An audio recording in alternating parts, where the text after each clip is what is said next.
Late Night with the Devil?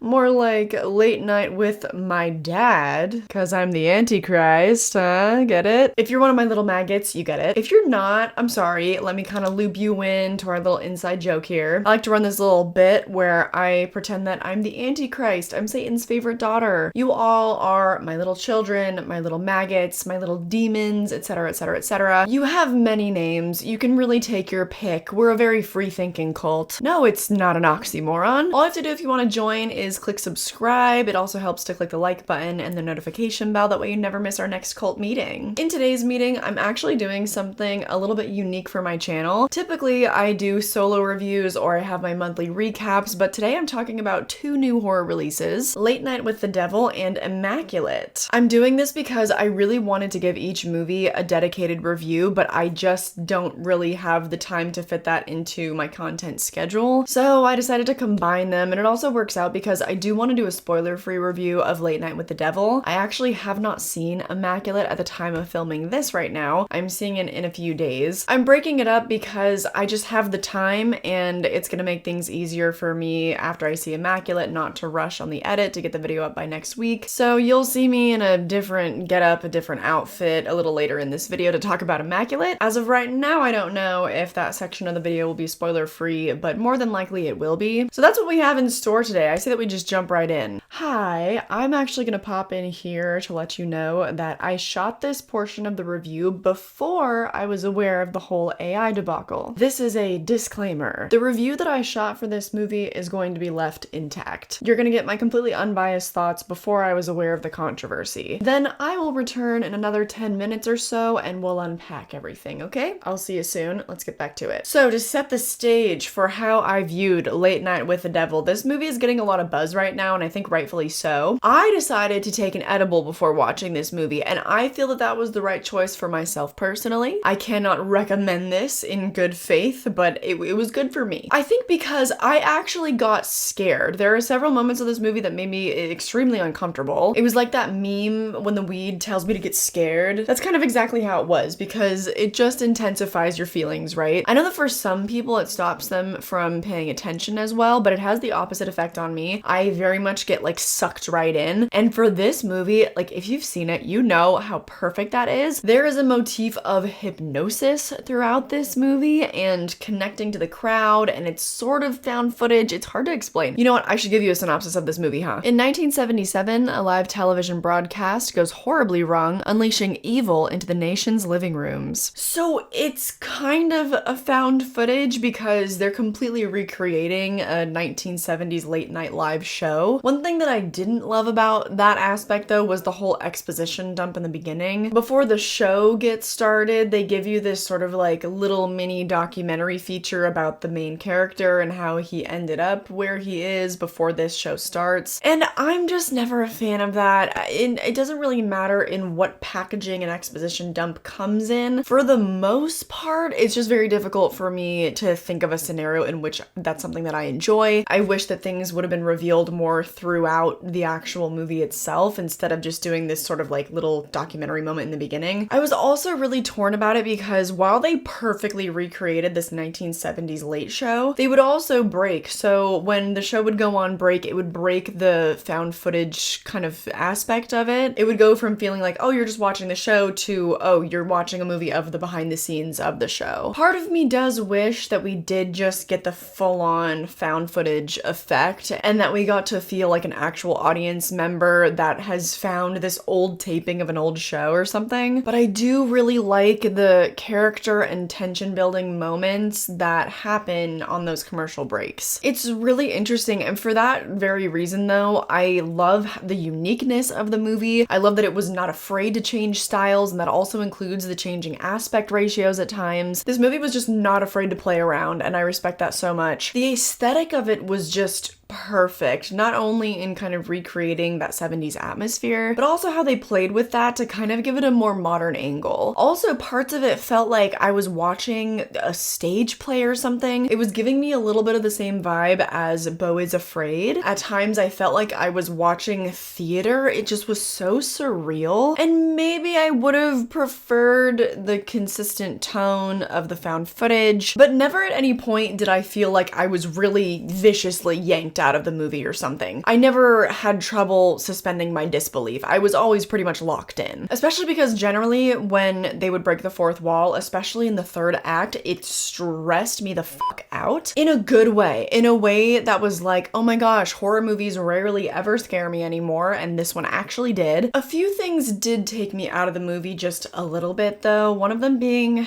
the effects. Some of the effects were incredible. They were practical and they also looked good. Some of them though were practical and they didn't really look good, but it was okay because they felt true to a 1970s practical effect. The fact that the effects were a little bit bad sort of helped suck me into the whole 70s vibe even further. But some of the effects were kind of just awful all around. There is a point probably about midway through the movie where there's this one effect, and I think that you'll know it when you see it, because everything up to that point had felt very practical or had felt very kind of on brand for that era. There's this one effect that just really threw me off because I was like, ew, this looks like a really bad kind of early 2000s video game horror graphic or something. There were a few moments like that, but they were pretty few and far between. Another positive was definitely the acting performances. Wow, did these people carry what at times could have been a little bit of a boring film. David Dastmalchian, okay, I'm gonna need him to be employed a little bit more often. I'm so glad to see him in a leading role in the horror genre. He was in The Last Voyage of the Demeter, but it wasn't a crazy big role and that movie was bad. The last kind of big-ish role that I saw him in was The Suicide Squad in 2021. He was like the polka dot guy. So I'm just really glad to see him be handed this character that was so complex. He was very morally gray and just such an interesting character to follow, especially the way that you get to bounce back and forth from his on-screen TV persona to seeing him behind the scenes. He just was so good at humanizing that character in those in-between moments. I also don't know if it's because media literacy is in the dumps, if that's why I so enjoy getting a morally ambiguous lead character. I don't know, but I love it so much. I love when a lead is like, maybe a shitty person. I love going down that little rabbit hole through a movie. Feels like a little adventure trying to figure out if you want to root for this person or not. And David just nailed it. I think the absolute standout for me though has got to be Ingrid Torelli. She's so new on the scene. I'm looking and I don't think we even know how old she is yet. All I can see on her IMDb is that she's 5'4" and she performs ages 13 to 17. I was completely taken by her. Every single second that she was on screen was just like, wow. Again, another character with a lot of dimensions. Some might even say multiple dimensions to her. Granted, she didn't do all of her own voice acting, but what she did do absolutely shone through. She just nailed the whole old soul living in a young person's body thing. There wasn't really a moment where she was on screen that I wasn't at least a little bit stressed out. She was a mystery to me. Oh boy. It was weird trying to figure her out. And I mean that in a good way. I would love to see more of her in the horror genre. I wonder if she's gonna be like one of our next, little Jenna Ortegas or something. One of our next Anya Taylor-Joys. Oh, that's kind of what it reminded me of. Just the off-putting nature of it. I kind of was getting The Witch vibes from 2015. That was Anya Taylor-Joy's first role. Remember that? That's just nuts to me. I could easily see this being a breakout role for Ingrid Torelli. I would hope that she would stay in the horror genre for a little longer and kind of cut her teeth there and do more fun, intense stuff, but she might hit the big leagues in a few years. All the acting was really fantastic in the movie though. They just were the standouts to me. I did say earlier that this movie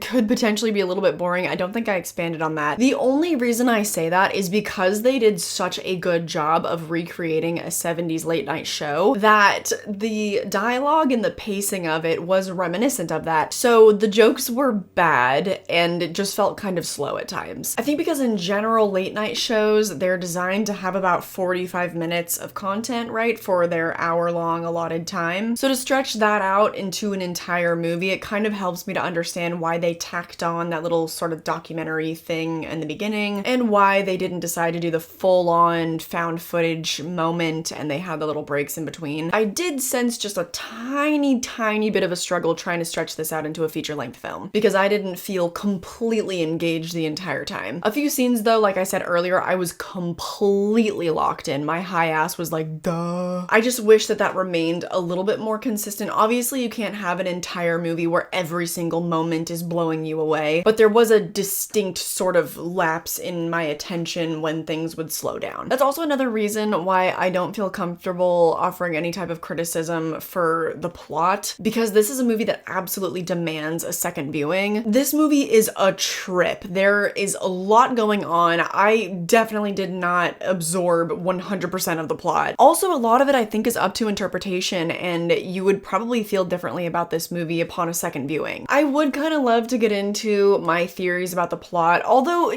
part of it is definitely really straightforward, but some things are really ambiguous, and there are a few gaps because you stay within the perspective of our lead character that what actually happened, the reality of the situation, is kind of left up to your imagination. So I just personally want to watch it another time before I say anything definitive, because I'm just not ready to decide exactly what happened in this movie. I know that I really liked it. I gave it 4 out of 5 stars on Letterboxd. I do highly recommend it, even if it's not playing in a theater near you. If you have to drive to the next town over, I would recommend doing that. Though this will not be for everybody. If you aren't super crazy about period pieces or found footage, I don't know. This movie's really trippy, so it's just inherently not going to appeal to a large portion of the audience. But it's something super unique. It's very different, and if I can champion unique new voices in horror, then I absolutely will. Even if it's not going to be your cup of tea, just go out to go see something different. Sometimes watching movies is not about liking them, but rather experiencing them and being part of the culture and talking to the Antichrist about it. So go watch it and then come back and we can chat about it in the comments section. But for now, I say that we move on to my review of Immaculate. Cue me being in brand new clothes and makeup in 3, 2,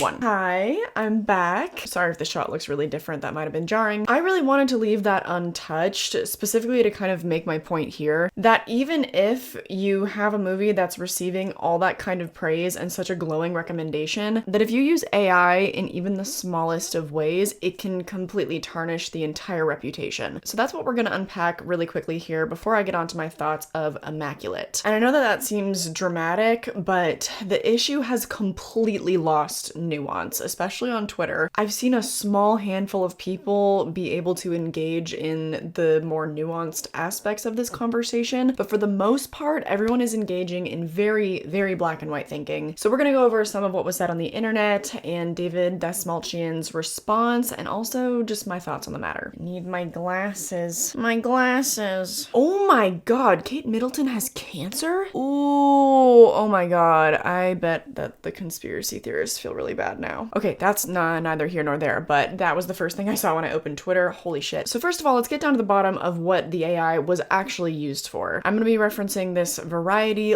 article in conjunction with our amazing graphics and production design team, all of whom worked tirelessly to give this film the 70s aesthetic we had always imagined. We experimented with AI for 3 still images, which we edited further and ultimately appear as very brief interstitials in the film. We feel incredibly fortunate to have had such a talented and passionate cast, crew, and producing team go above and beyond to bring this film to life. We can't wait for everyone to see it for themselves this weekend. This was sort of the first confirmation that we saw that AI had been used in the movie, because people somehow noticed the interstitials, these little images here of like the night owls graphic. Well, actually, okay, when I look at it on closer inspection, you can obviously tell that it is AI because it kind of looks like shit. When I was watching the movie, you know, these only appear for like 10 seconds in the film, so I personally didn't notice. I do feel like every response that I've seen from the filmmakers has kind of skirted around what the actual issue is, so that's what a lot of Twitter users decided to bring to light. I think the most frustrating thing about this is how many horror fans would have done this gig for cheap. Give me like $50, my name in the credits, and a signed copy of Lake Mungo, and I'll make something 9,000% better than this. Someone actually actually did make something, I think,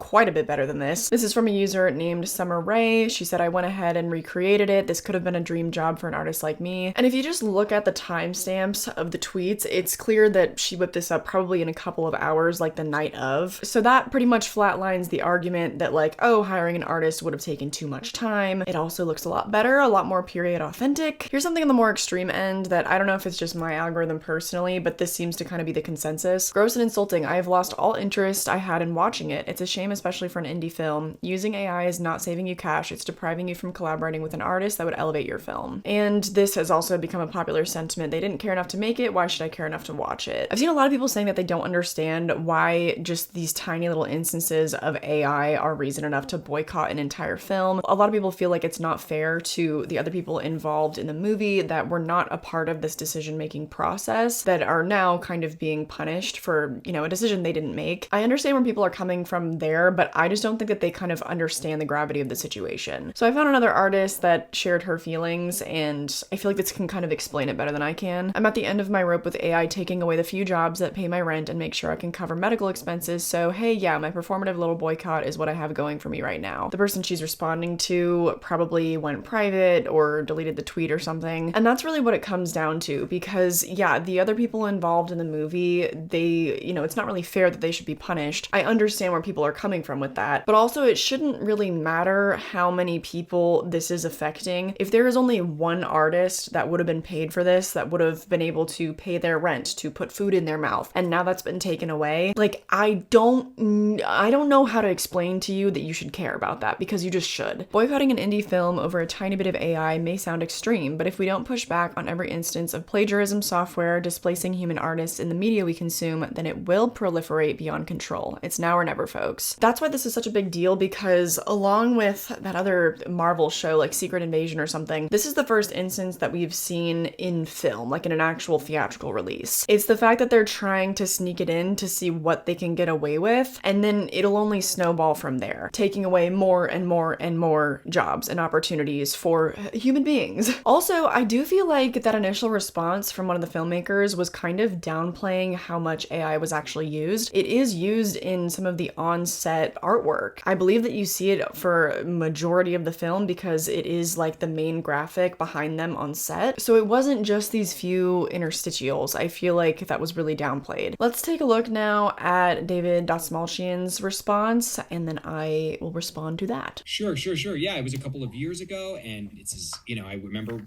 you know, looking at them, and they had such an awesome. The only thing that makes me sad is that we had such an awesome graphics design team and all these artists that were working on making this film so perfect. So it makes me sad that that's a story that's getting the attention. But I get it. I mean, I'm absolutely in a place right now where that is something that we've learned so much about in the last few years since we made this movie, and that you know, I don't want near the creative process, but I totally stand by the brothers. I was there with them. It was a couple of years ago when they were this is brand new stuff, and like, oh look, this cool thing generated an image, and now our artists are doing a thing with it. So I think they said it really well, and I stand by what they said, and I completely stand by this movie as a thoroughly original piece of work that that so many man hours went into this incredible artistic craftsmanship of building this set, building this world. So, you know, it's a good conversation to have, though. It's an important conversation. We got to have it. So I just have several questions after watching that. This brings up some of that nuance that I was talking about. So they made this movie about 2 years ago, is probably when they were engaging with AI to make these images. That's when everybody was playing with AI and blah, blah, blah. And we've learned so much since then. That's what I'm saying. Like, if you've really learned so much since then why did you not replace the images? At least the interstitials. You can't really do anything about the set design, whatever. So why wouldn't you replace them knowing what the conversation is now? Also, my other question is, he talks about this team of artists and their graphic design team and stuff. So my question is, what would the requirements to make this image have been at that time? That was not clarified to me at all with what he said here. So did they use AI to completely generate this image, and then the graphics design team went in and kind of like fixed it up? Because to be honest, it doesn't look fixed up. Or were the artists themselves that were in fact hired and paid, were they the ones films that were playing around with it. My question here basically was that I was unsure if this was a scenario similar to Dune Part 2, where Denis Villeneuve allowed his VFX team to employ an AI tool that helped their workflow. That to me is a useful use of AI that does not diminish the human labor. That's what I am questioning if happened here, but as you'll see, I'm about to speculate that I don't think that's the case. I wish that that was a question that was answered, because just based on the image alone, I think that people are kind of rightfully inferring that a human hand did not make that original image. That image, despite what they say about the graphics design team going in and like making their own tweaks to it, that looks like an AI pumped out image. So I personally just need more clarity on this whole situation. I'm a little torn just because I feel like I don't have enough information. People say that we should boycott to put our foot down to make sure that things like this don't sneak into films in the future, and I agree with that. But then I listen to Desmalchian's response and things become a little bit less clear for me. And I also am scared of studios getting the wrong idea here. I feel like they'll see that people, because a lot of people are talking about pirating the movie online, I feel like they'll see that and they'll get the wrong impression that it's not, oh, we probably shouldn't use AI. I'm worried that they'll think, oh, I guess that we just shouldn't put indie films in theaters. They're too big of a risk. They're not going to make money. What I would love to happen is a proper response to this, because what I see is the filmmakers kind of just skirting around this whole situation. It feels a little bit like selective attention, and their responses feel a little bit straw man. They're focusing pretty hard on certain aspects of our argument and then ignoring other parts of it entirely. My dream scenario is that they properly acknowledge what happens, and by the time that it gets to Shudder, that they end up replacing the artwork. I'm not really hopeful for that. Damage is done on my end. I saw the movie before this controversy even came up, filmed the whole review of it before this controversy even came up. Right now, I do lean towards the fact that I feel that these filmmakers need a message sent to them. I agree that it's not right to diminish the work of everybody else on that set that made a great film, but unfortunately, a precedent does need to be set here. Mostly because it's a matter of artists not respecting the craft of other artists. It's a really weird situation, and I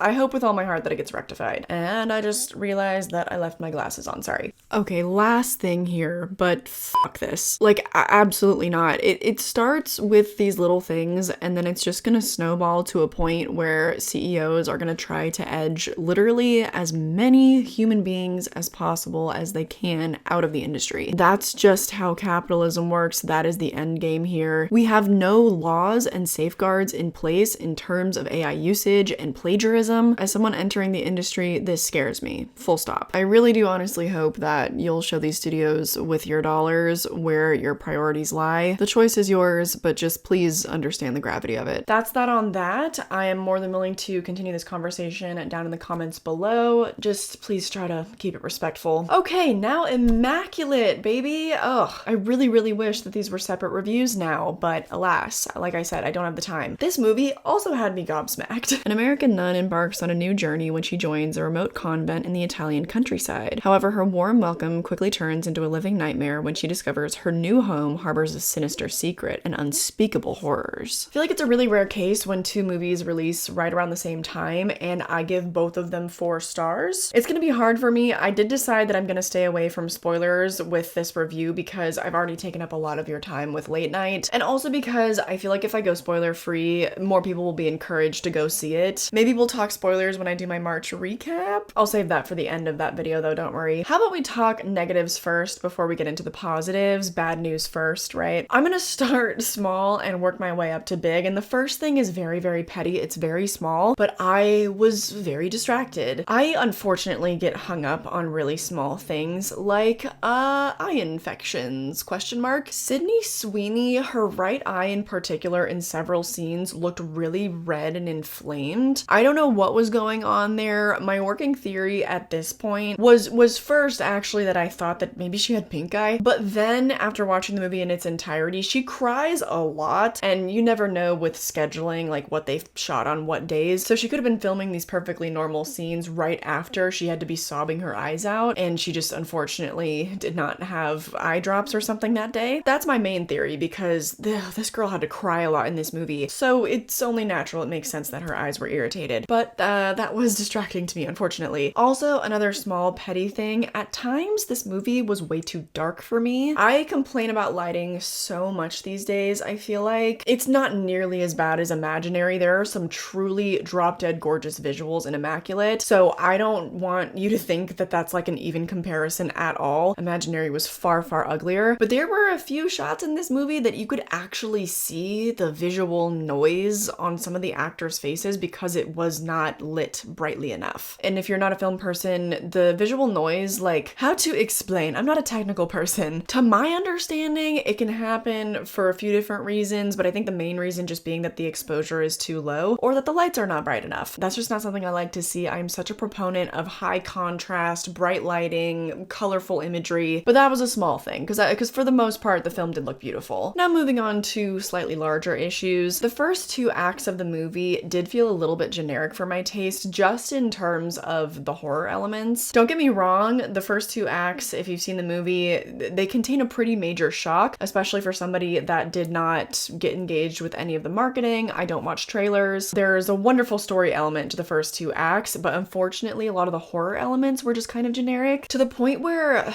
there were like one or two instances where I was actually laughing where I know I wasn't supposed to. Unless these filmmakers have a really just dark sense of comedy, which could be the case because there are a few moments where you definitely are supposed to laugh in this movie, but a few of the moments they felt like they were supposed to be earnestly scary, and I did not feel that way. Particularly because they relied either on like, ooh, creepy old lady, or jump scares. And I was like, did James Wan direct the first two acts of this movie? Or it also had really conventional body horror stuff, kind of like Horror 101 with teeth falling out and stuff. We've just seen that, you know. Some of it was really good and visceral, but I would say not until the third act. And my last negative, I would say that the final grand kind of reveal, you know, the final third act turn was about halfway predictable. As soon as we received the first major shock in the movie, I connected the dots with some of the other imagery in the movie and I was like, oh, I know exactly what's happening. But there were a few elements that I really did not call. Part of it blew me away, which is partially why the third act is by far my favorite part of the movie and why I was able to excuse some of the other stuff and walk out of the movie giving it 4 stars. It's so funny though, I bet that Cody Leach already got his review out because he's just so quick with it. I have an actual schedule on my channel, otherwise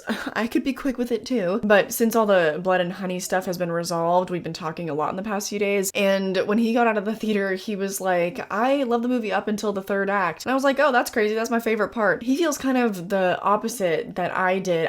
Where I do agree though is with the very ending, but we'll get to that in a minute. I guess, okay, my last negative on the ending is that it felt a little bit rushed. I was expecting just a little bit more, but also I think because I just wanted more because that was my favorite part of the movie. We'll get into why at the very end because there won't be spoilers, but they will feel like mild spoilers just because I'm gonna be dissecting the themes a little bit. So let's get on to my first positive, which is Sydney Sweeney. Her performance was fantastic. I think she's built for the horror genre because of her ability to cry and scream. She is a wonderful dramatic actress and that lends itself so well to this genre. I also loved her character. I didn't at first. I thought, she's a little boring, a little timid, but I ended up falling in love with her as that serviced her character arc beautifully. I love the entire commentary with her arc. Yet again, it reminds me of Prey. It's men's very doubt in our abilities that makes us so dangerous. And oddly, even though this Bible verse about the meek inheriting the earth, I feel like it was pushed kind of often in this movie. Typically, I'm like, don't be so ham-fisted. That's like, I get it. In this movie, I feel like they utilized it in just the right spots. I really didn't mind that. I think because they chose their moments with it so well, it